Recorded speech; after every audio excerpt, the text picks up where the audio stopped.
Hello and welcome back. My name is Guild Navigator. Welcome to the next episode in our Let's Play series as Morocco into El Andalus. So in the previous episode, we had just finished our war against Portugal, and we had just conquered them. And so I'm gonna disband my levies, and let's spin off some vassals. So from looking at it, it looks like my fiefdoms are strong enough that they're gaining some strength versus overlord, and my vassals are not. So I'm actually just going to turn all of this territory into vassals, which could create some problems at some point, but I'm not too pressed about it.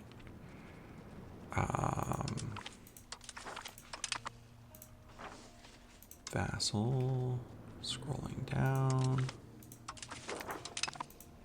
I wonder if I could just do this. Yes, I can.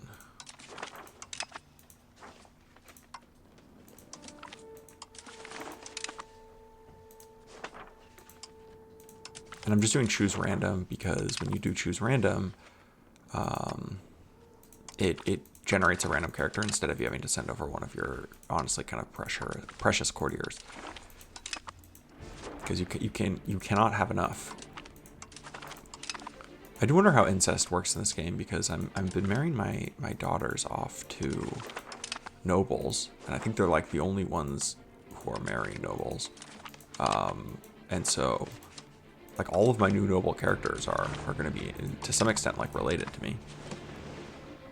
And then, you know, if my characters get married to them, I wonder if that's going to cause silliness.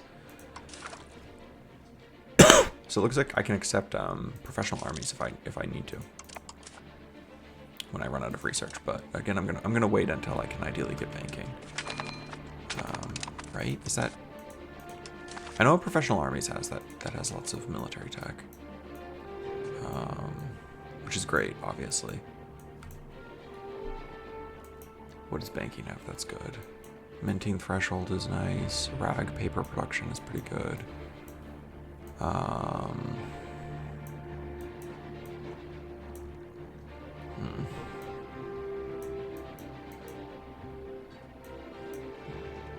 Okay, so it actually doesn't have anything that's like that good. This dock is nice. For the monthly sailors, that's actually pretty good, like almost essential. But it's kind of sad. I thought that it had in the later text, there's like it's usually split into some kind of like economy, religion-y type of thing,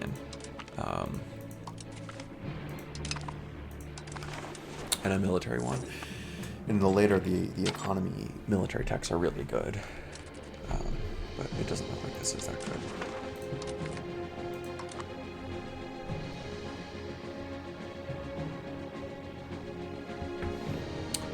Just disbanded that levies. It's funny, it won't let you disband the levies when your soldiers are moving. So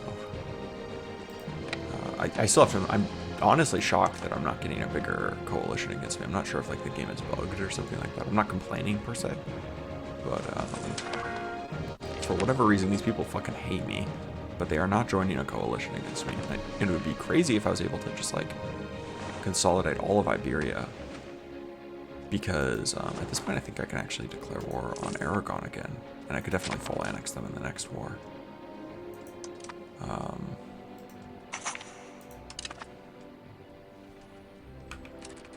That's so I mean, I could, in theory, do that. Let's see, we've been improving some relations. Okay, we can start annexing you. And same with the Sheikdom of Cadiz. When they're no longer disloyal. Yeah, it makes sense because I just recently forced them to change religions. Okay, but I am going to be able to steal a map from the UK when I get a diplomat, which is the highlight of my week. The sugar is going good.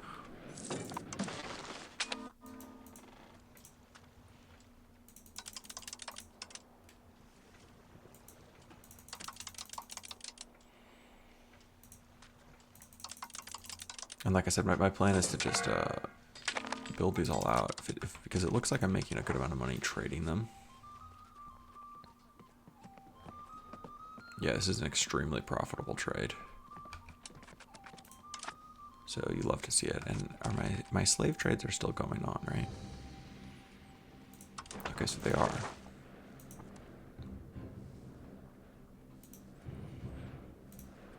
So you can see that there were slaves that were added to these RGOs such that they reached max capacity.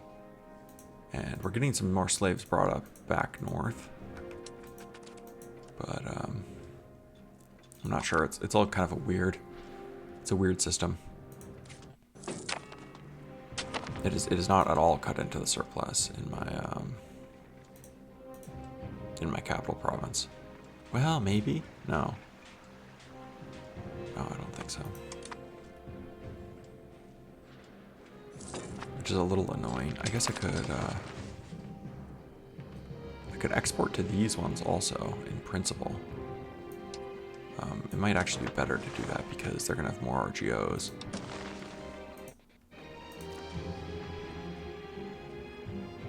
Whereas this doesn't actually have very much, just some wheat and stuff.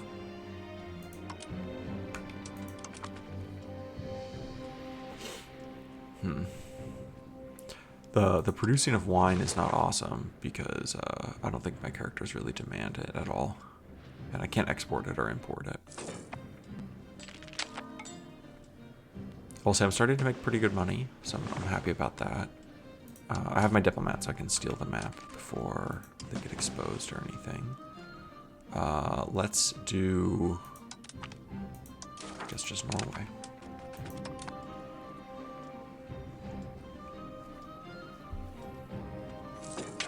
I should probably also start trying to steal the maps from,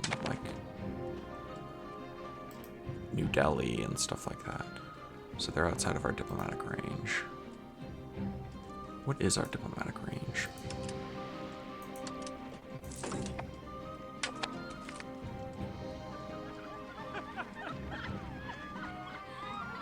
Okay. Yeah, just we have to accept this.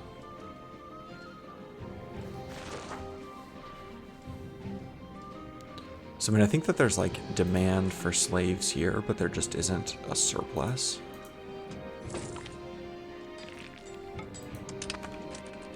So maybe this would be better. Maybe trading with one of these markets. I don't know though, because many of these states are still Christian. Okay, let's enforce religion.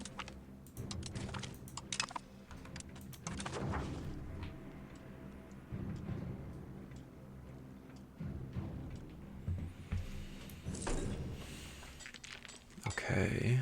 Yep, just kind of enforcing stuff on people.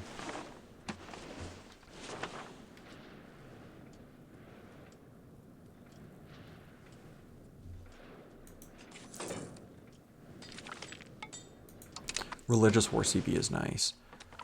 I was waiting for that because obviously a lot of my enemies are different religions. I can't go against, if I go against Navarra, obviously I have a CB, I have a truce. But I'm tempted to start building, I'm going to, against Aragon. In the next war, I should be able to full annex them. Or if not, maybe, I don't really care too much about taking Cagliari or anything like that. But Mallorca, and what's important to me really is capturing these mountain passes. And this I'm not going to turn into vassals. I'm going to integrate that myself. Let's build some more markets. Got plenty of trading that needs to be getting done. And yeah, my vassals are doing a great job building up this territory for me. So I'm very appreciative of that. Making tons of money, which is, you love to see it. Just want to build some food down there. It also is going to create additional demand for slaves. Okay, annexed there. So, okay, we have the entire Algerian coast now, which is great. And I'm just going to keep enforcing religion.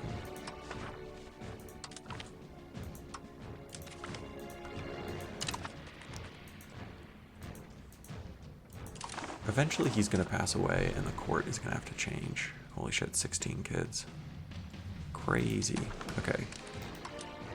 Daughter, 29. I think I just keep marrying the people who die. Yeah.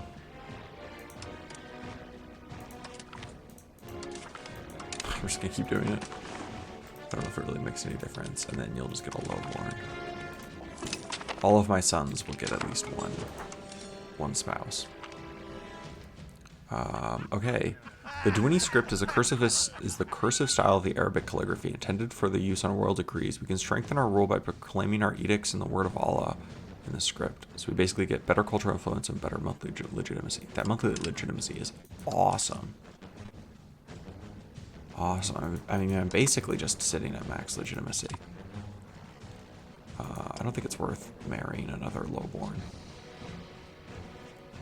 Doesn't save the legitimacy. I'm not sure what I'll use it for, but it's great to see. Yep, just constructing that.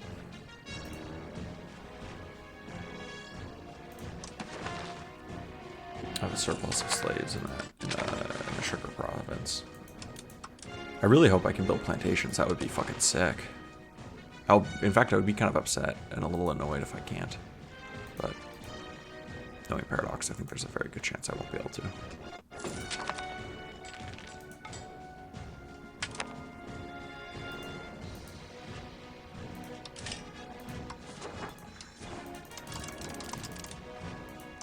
Just keep spamming out some RGO. There's like basically no downsides to building RGOs. They have no input costs, so it's just free profit. You don't have to worry about market access that much. There's building sergeantries, which is cool. Yeah, like this is why it's nice to have high legitimacy. You can just burn it on events like that. Okay, I've got switch religion to the next one. So just slowly converting everyone in Iberia to Muslim. Of course, when I do that, they get really angry. So, like, what is this person's liberty desire? 18.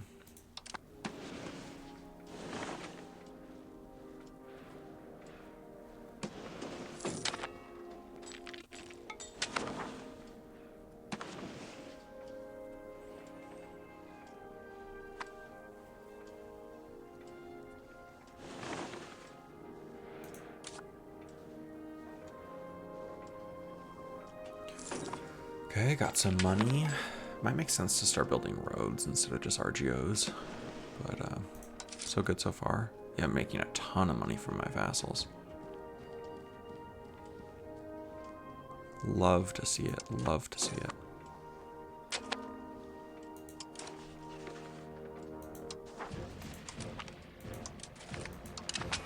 I mean, of course, the main downside of having lots of little vassals, I mean, the upside is that they do all this investment. They really build out their shit. The downside is of course that yeah, like all these people have these like little capitals that they're investing like real resources in. The downside is that it ends up being like from a diplomatic point perspective very expensive, because I'm not just like telling one vassal to change their religion, right? I have to tell all of my vassals that they have to change their religion, and I don't just annex one vassal, I have to annex all the vassals, and that means improving their relations, and it means doing all that stuff that costs, you know, diplomats. Okay. This worries me. And the reason that this worries me is that if Aragon gets annexed by France, or France takes a chunk out of Aragon, I'm gonna have to go to war against France. And France is scary. They have twice as many pops as me. And of course, they got a lot of vassals, but I have a lot of vassals also. They have some pretty strong vassals. Brittany and Normandy in particular, I found to be pretty beefy. Same with Flanders to a lesser extent. I have a lot of pretty weak vassals, which was by design, but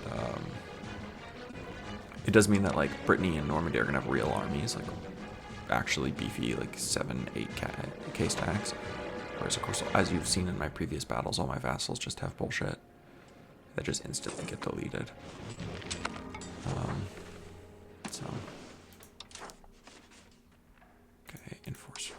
again.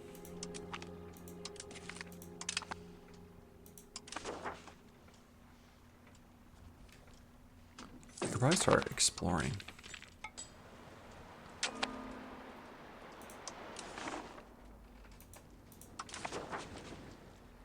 I'm not making that much money, and the truth is that, like, let's explore that. And because that seems important, but the truth is that I don't have that much money. I don't have, like, I can only, you know, fund a couple of exploring missions at a time.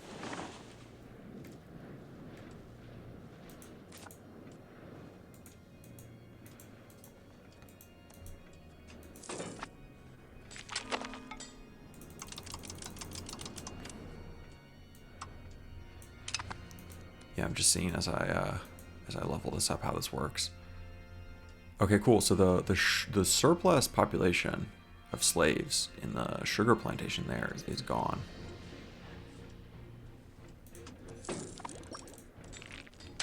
Very cool. And it is being, my surplus is being shrunk precipitously. So the trick really is just to build out RGOs, and you have to trade. You have to, like, manually trade between markets. So then I'm gonna set up something similar. I'll do just 5 this time. I'll export there. And then I'll just do 5 again. And I'll export there. And I'm basically exporting to those, and then they don't have anything in them right now, but they will soon.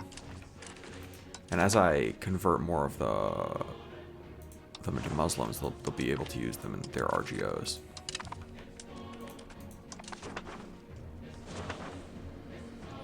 Let's wait for the end of the month, and then hopefully we'll be relieving some of the pressure, the population pressure on these places.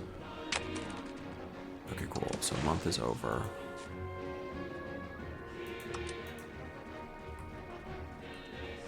We're exporting the slaves. There's just no surplus.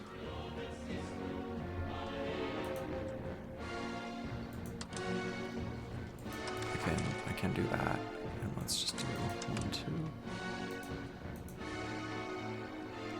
Yeah, that wouldn't make any money. Okay. It's whatever. I just need to. I mean, hopefully they'll start going north. And just kind of spread out. Because I've got a ton in these places, and that's just not where I want them. It's annoying that they don't move around inside of the market. Like, you have to, like, move them out of the market and then into the next market. A child is ready to be married. Can marry him?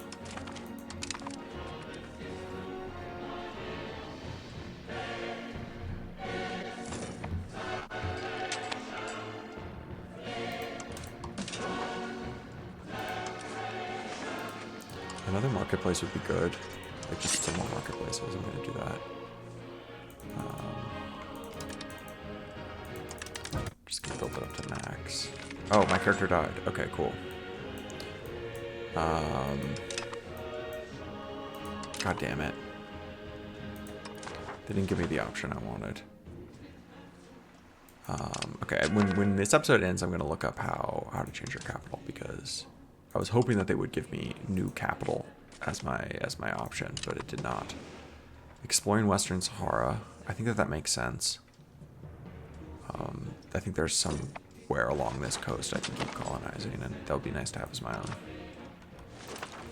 This is taking freaking forever. Does it just have a large population or something like that? It must. Yeah, I guess 11,000 isn't small.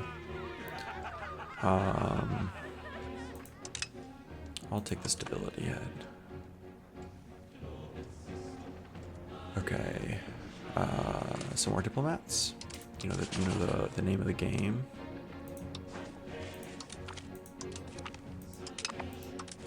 Just continue to enforce it.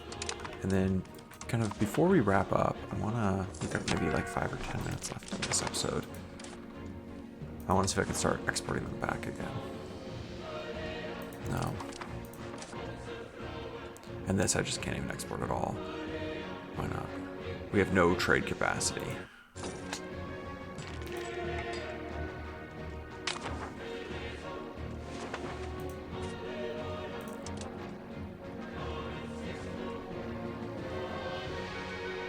Because really, I mean, what I want them to do is I want them to move around inside that one trade node. But if they won't do that, there's not really much I can do.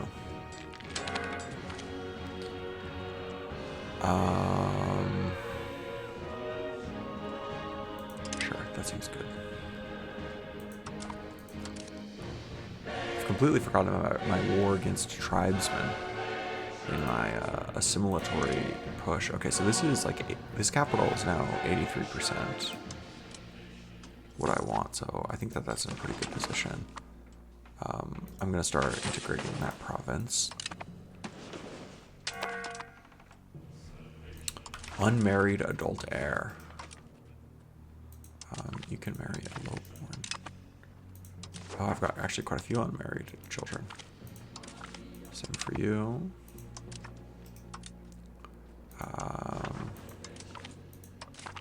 Just marry someone random. Okay, and the new policy is available. Yes, I could change it up if I wanted to, but I'm not going to. I like having the additional humanist, like pressure towards humanism.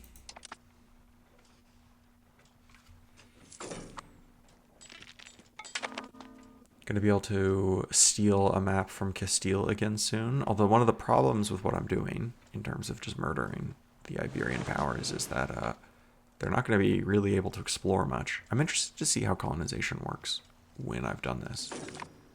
Because, I don't know, I'm no longer a great power. But basically, I will have destroyed both Portugal and Castile. Oh, this is what I want to see. I want to see, can I do conquistadors? Requirements not met. We can recruit conquistadors. We need the conquistador expedition, military tradition.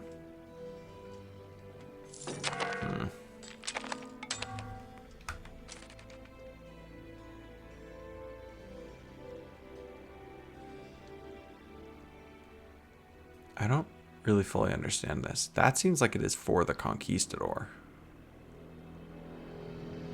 Oh no, that's what I'm saying. So they have the thing. I don't know what the... If I remember correctly, it was like you could only do it if you were an Iberian Catholic. I think that that's right, but I'm not 100% sure. And then let's steal this map, and then I think we can wrap up this episode here. Yeah, I'm gonna steal a few Azores. And then, of course, you know, that's gonna let me start colonizing them.